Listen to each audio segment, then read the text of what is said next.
A new levy imposed on offenders in Queensland is raising more than $1.3 million a month.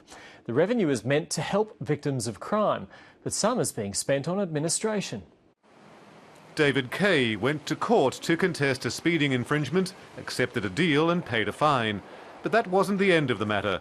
Like anyone sentenced since August 2012, Mr Kay was also hit with an offender levy, in his case $103. They kept sending me paperwork saying I hadn't paid the fine, and when they actually phoned me, they told me it wasn't for the fine, it was an extra court levy. In the higher courts, the levy is $310. In 18 months, it's raised more than $23.5 million from 223,000 convictions, mostly in the Magistrates' Court. 218,000 levies for $22.2 million. If you're dragged to court, even for something as minor as a public nuisance, you get fined twice effectively.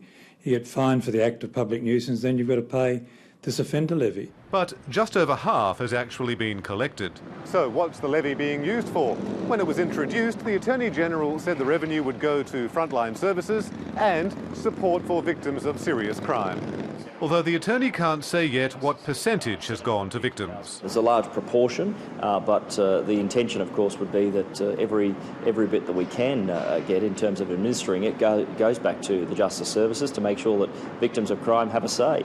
One group wants the levy increased by $10, the extra money to be dedicated to anti-violence campaigns. They are the instigators of all this trauma that's happening out there. So who else better to pay for it is the perpetrator. That idea has been put in a letter to the Premier. Chris O'Brien, ABC News, Brisbane.